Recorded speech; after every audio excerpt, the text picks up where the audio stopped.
The objective of this project is to train machine learning models using Spark MLlib and Apache Mahout and do a little comparison of the performances coming out of both of them.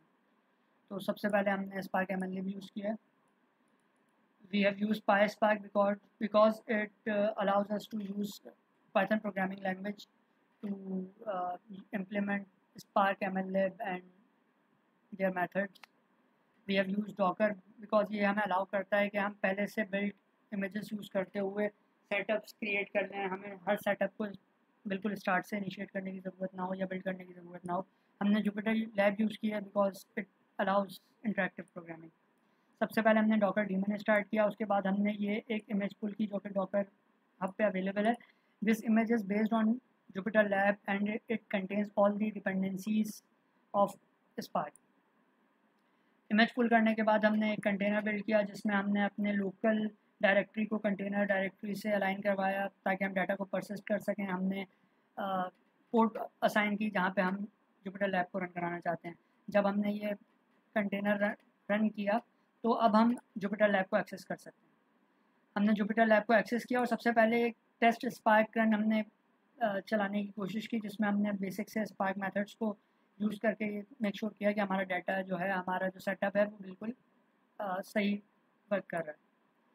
उसके बाद हमने अपनी training शुरू की. सबसे पहले हमने relevant libraries को इंपोर्ट करवाया, स्पार्क का सेशन इम्प्लीमेंट किया, इनिशिएट किया.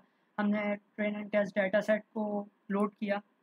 उसके बाद हमने अपने फीचर्स और अपने टारगेट को ट्रांसफॉर्म किया जो कि रिक्वायरमेंट है फॉर स्पार्क ट्रेनिंग. और उसके बाद हमने अपना रैंडम फॉरेस्ट मॉडल को ट्रेन करवाया for regression and it train in 84.38 seconds which was I think from my previous experience better than scikit-learn. तो अच्छा, इसकी परफॉर्मेंस को जज करने के लिए क्योंकि ये कैगल के कंपटीशन का डाटा था तो हमने टेस्ट डाटा सेट की प्राइसेस को प्रेडिक्ट करवा के अपलोड किया जाके कैगल वेबसाइट पे और हमने रिजल्ट्स देखे. तो ये कुछ ऐसे रिजल्ट्स थे जो कि मैंने मेरे प्रीवियस जो मैंने scikit-learn के थ्रू सबमिशंस कुछ की थी उनमें उनसे काफ़ी बेहतर थे अगर रैंडम फॉरेस्ट ऑफ scikit-learn और random forest of spark MLlib की बात की जाए. और वहाँ पे मैंने कुछ हाइपर पैरामीटर्स की सिलेक्शन में भी टाइम यूटिलाइज़ किया था. तो इसमें भी मज़ीद गुंजाइश है बेहतरी की, लेकिन फ़िलहाल ये रिज़ल्ट्स अवेलेबल हैं.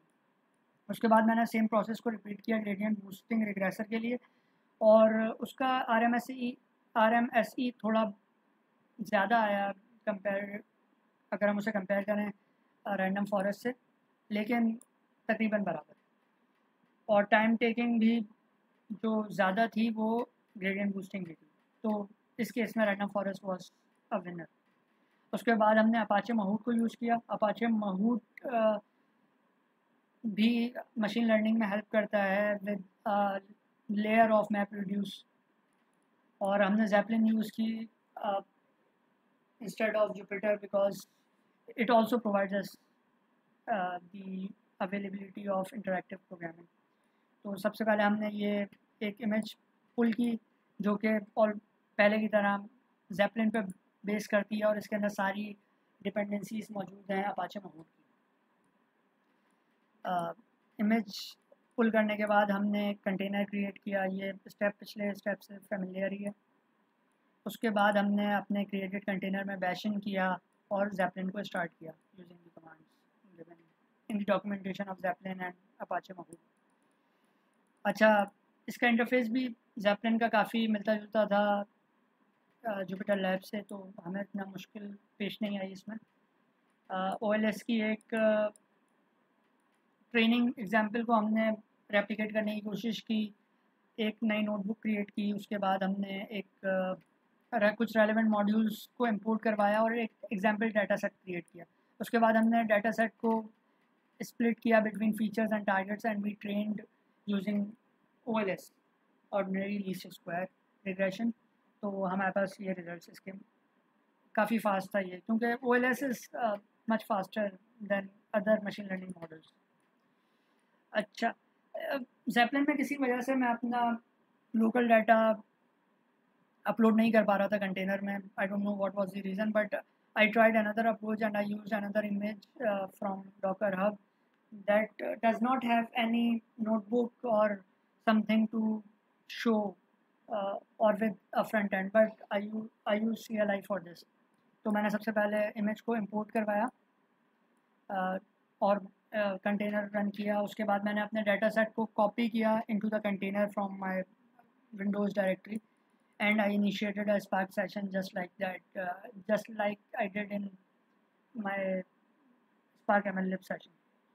उसके बाद फिर मैंने डाटा फ्रेम बना लिया. अब now this after step number 4 मेरे पास मुझे वही प्रोसेस को रिपीट करने की ज़रूरत थी जहाँ पे मैं अपने फीचर्स और अपने टारगेट को स्प्लिट करता और OLS पे ट्रेन करता.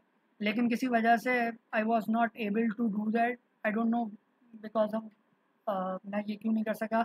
लेकिन यहाँ पे आके मुझे अंदाज़ा हो गया कि I was in the right direction and I have used it previously but I did not do it again. तो इसके बाद फिर हम स्प्लिट करके और OLS पे से ट्रेन कर सकते हैं. अच्छा, उसके बाद एक comparison between what we did in both approaches. एक चीज़ जो MLlib को फोकियत देती है इस अपाचे माहूट पे, वो उसकी फ्लेक्सिबिलिटी है. अब MLlib में आपके पास OLS अवेलेबल है, KNN अवेलेबल है, क्लस्टरिंग आपके पास, रैंडम फॉरेस्ट अवेलेबल है, आपके पास ग्रेडियंट बूस्टिंग अवेलेबल है. माहूट में आपके पास सिर्फ रिग्रेशन के लिए 2 मॉडल्स अवेलेबल हैं, OLS and grid. I think जो अपाचे माहूट है उसको सक्सीड कर लिया है स्पार्क MLlib ने, और अभी के लिए या रिग्रेशन के लिए क्लियर चॉइस जो है वो हमेशा स्पार्क MLlib रहेगी. और परफॉर्मेंस वाइज भी अगर देखा जाए, due to reading and writing each step on HDFS, map producer और Mahout takes a lot of time in iterative processes than Spark MLlib. Spark MLlib अगर कोई iterative task होगा तो क्योंकि वो इन मेमोरी प्रोसेसिंग करता है, तो उसकी वजह से it is much faster than Apache Mahout, which I think has some downsides in respective of this machine learning approach. इसके अलावा रिकमेंडर्स या क्लासिफिकेशन के लिए I don't know, it can have some advantages, but I think for regression only MLlib is the winner. Thank you.